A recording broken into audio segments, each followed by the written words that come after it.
I wanted to ask you, of course, after sharing the gospel, after, being intentional about relationship with others, syempre kailangan natin sila i-plug in, di ba? Yes. So how do we, katulad sa basketball, follow through? Wah, hindi. Wala akong alam sa basketball. Pero shout out to my husband who loves basketball. Paano ba yung follow through natin para ma-support natin sila in their faith journey? So, yun. Parang yun nga, during the Bible study, parang yun na din yung opportunity for us to show kung saan tayo nag-grow. So, nung time na yun, parang I encourage them to attend yung ministry sa church, singles ministry sa church.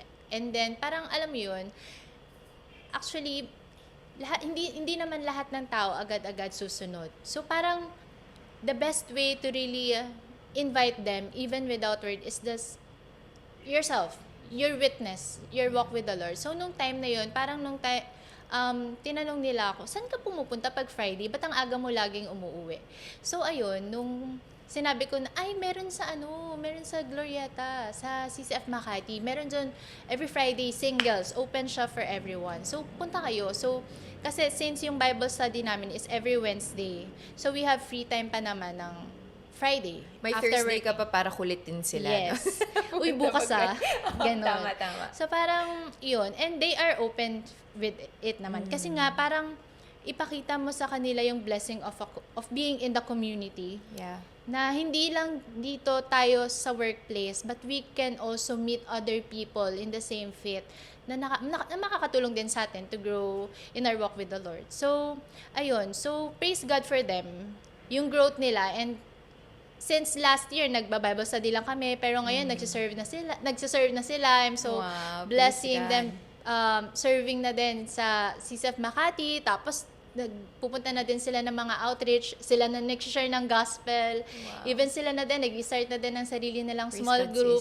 So parang, alam niyo po yun, parang si Lord talaga yung mag-work. And then, hindi nila kailangan na kumapit sa'yo, kailangan nilang kumapit kay Lord. And I'm just there, parang sa side, praise God, parang nag-share lang na, praising the Lord, how faithful He is sa mga tao na inalaw niya na I can share the gospel with. And how faithful a servant you are, yes, Leah. That's a beautiful testimony, because I feel like, especially now, it's such an important time to really, I mean, it's always an important time, but really at this culture and time that we are in, it's such a beautiful calling to do that faithfully in your workplace. But I want to ask you also, how do you stay motivated? How you still stay faithful in sharing the gospel to your coworkers, especially nga ang daming mga nangyayari, 'di ba? I'm sure busy din kayo, ang dami rin mga kailangan asikasuhin ng mga tao. How do you keep motivated and how do you keep faithful? Focus talaga. Kasi everything around me will distract me. Pero if my focus is with the Lord, parang kahit anong mangyari, sige Lord, tuloy tayo. Parang I remember my mission, always remember my why. Why am I doing this? Why I'm still continuing? And it's all because of my love for the Lord, because He loves me first. So, ayun din. Yun, what keeps me motivated, grace lang talaga siya din ni Lord. So, yun. I love that.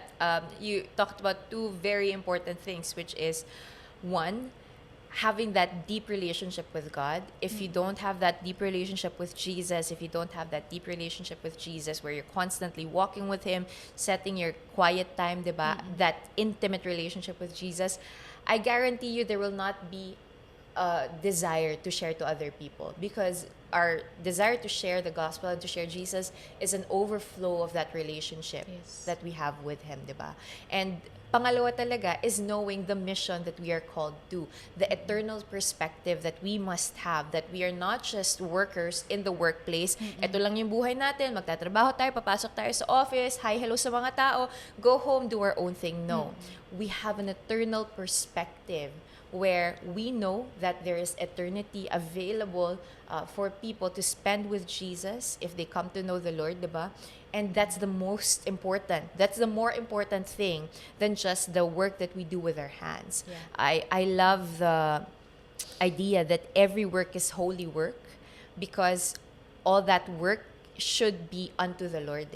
The way that you create pot, for example, the way that you create the podcast, the way that you go to your office, all those things are worship unto God. If you have that eternal perspective that I'm not just here to write out checks or to finish reports, I'm here to serve my master and to proclaim his name to all nations. And that's a beautiful thing that you shared. Thank you so much, Leia. I appreciate God. it. I'll be praying for your ministry. Ang saya. Yeah, praise God. Praise Ooh. God. Okay, well, I want to hear from you guys. What are your own experiences and stories about witnessing at work? Please do let us know in the comments. Tag us at yesHEis or also at Adulting with Joy Spring, at Joy Spring, and we'll see you on the next one. Paalam!